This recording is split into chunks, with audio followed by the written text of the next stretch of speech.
સુરતમાં આવેલ સન્યા હેમડ ગામના સ્થાનિકો દ્વારા એસએમસી ખાતે રોષ ઠાલવવામાં આવ્યો હતો. સન્યા હેમડ ગામમાં રેસિડેન્સ જગ્યામાં કોમર્શિયલ હાઈરાઇઝ ઇન્ડસ્ટ્રીઝ બનાવી દેવાતા સ્થાનિકો આ બાબતે એસએમસી ખાતે રજૂઆત કરવા આવ્યા હતા, પરંતુ એસએમસીના માર્શલો દ્વારા તેઓને રોકવામાં આવતા હોબાળો થયો હતો.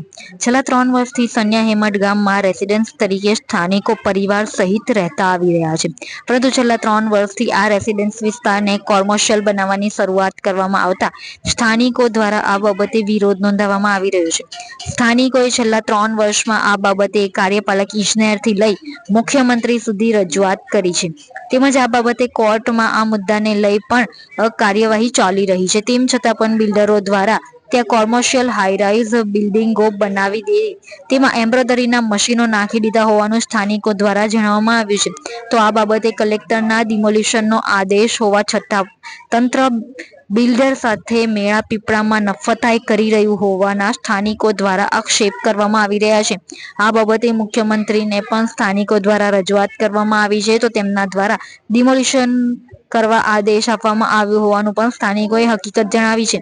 વધુમાં સ્થાનિકોએ જણાવ્યું કે રેસિડેન્સ વિસ્તારને સ્થાનિકોનો વિરોધ હોવા છતાં ગેરકાયદેસર રીતે કોમર્શિયલ બનાવી દેવાતા તે વિસ્તારની મહિલા બાળકીઓને ઘરની બહાર નીકળવામાં પણ હાલાકી થઈ રહી છે, જેથી આ બાબતે તંત્ર કેમ ગંભીરતાથી નોંધ લેતું નથી તેવા પ્રશ્નો સ્થાનિકો દ્વારા કરવામાં આવી રહ્યા છે.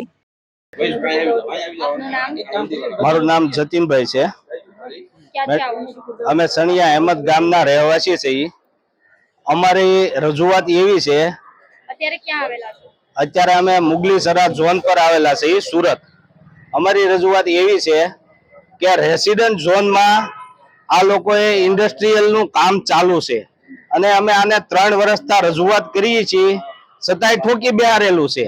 આ લોકોને અમે એક બી પ્રોપર્ટી ત્યાં નહોતી ત્યારના કહીએ છીએ, પણ આ જાડી સાંભળીના ભ્રષ્ટ અધિકારીઓ કાંઈ સમજવામાં માનતા નથી અને એમની રજૂઆત અમે કાર્યપાલક ઇજનેર, ડેપ્યુટી કમિશનર, કમિશનર અને મુખ્યમંત્રી અને મેયરશ્રી આ બધાને કરેલી છે. આ બધા જ એમ કહે છે કે ઓર્ડર થઈ ગયેલા છે, ઓર્ડર થઈ ગયેલા છે, પણ છતાં અહીંયા અનલીગલ કન્સ્ટ્રક્શનના રાફડા ફાટ્યા છે અને આ કન્સ્ટ્રક્શન ચાલુ જ છે. એસએમસી ની ગાડી ફરે છે, એસએમસી ની ગાડી ફરે છે. તમે અનલીગલ કન્સ્ટ્રક્શન ના કરો. અનલીગલ કન્સ્ટ્રક્શન થતું હોય નીચે એસએમસી ની ગાડી ફરતી હોય ને ઉપર કામ ચાલુ હોય. આ લોકોએ ડિમોલેશન ની નોટિસો આપી છે, નોટિસો ચિપકાવી છે, છતાં એમાં અનલીગલ કન્સ્ટ્રક્શન ચાલુ જ હોય છે.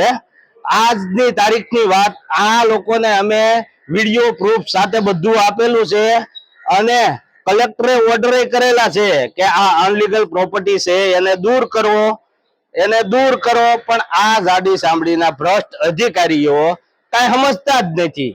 અમને તો આવું લાગે છે કુમાર સાહેબ કાનાણીએ એકવાર હમણાં જ કીધું મીડિયા સમક્ષ કે 4-4 લાખ રૂપિયાનો વહીવટ થયો છે. હવે તો અમને સાચું જ લાગે છે આ 4-4 લાખ રૂપિયાનો વહીવટ થયો હોય તો જ આમ હોય ને. 3 વર્ષથી અમે ધક્કા ખાઈએ છીએ અને અનલીગલ કામ ચાલતું હોય તો આ સ્પષ્ટ જ થાય છે કે આ વહીવટ થયો જ હોય. એટલે આમાં કોઈ બે શંકા જ નથી. આવી જ રીતનું ચાલ્યું અને કલેક્ટરે ઓર્ડર કરેલા છે, સ્વાગતમાં ઓર્ડર કરેલો છે કલેક્ટરે કે આનું અનલીગલ કન્સ્ટ્રક્શન દૂર કરો. એને આ 2-3 વર્ષ વહી ગયા તોય આ કલેક્ટરના ઓર્ડરને તો ગોળીને પી ગયા છે. આ કલેક્ટરના ઓર્ડરને ગોળીને પી ગયા છે. મુખ્યમંત્રી કહે છે હાલ અત્યારે ત્યાં કેવી પરિસ્થિતિ છે? કન્સ્ટ્રક્શન ચાલુ છે કે ડિમોલિશન કરવામાં આવેલું છે? ત્યાં અત્યારે ફૂલ જોશમાં કન્સ્ટ્રક્શન ચાલુ છે અને દેખાડવા પૂરતા ડિમોલેશન કરેલા છે. ડિમોલેશન થઈ જાય 1 મહિનાની અંદર એ પાછું રિપેરિંગ થઈ અને જેવું હતું એવું ને એવું થઈ જાય છે. અને બીજો કિસ્સો એક કહું છું, અમને આ પ્રોબ્લેમ શું કામ છે? અમારી 200 મીટર પ્રાથમિક શાળા આવેલી છે. પ્રાથમિક શાળામાં 7મું ધોરણ ભણતી છોકરી પર બળાત્કાર થયેલો છે. આ મુદ્દો અમે આપ્યો છે તો આ લોકો જાડી સાંભળીને કાંઈ ખબર જ નહીં પડતી કે આ હકીકત આટલા લોકો પીડાય છે. અમારા બાળ બચ્ચાને સ્કૂલે મેકવા જવા હોય તો અમારે સાથે જ આવવાનું. લેડીઝ કોઈ ન જઈ શકે.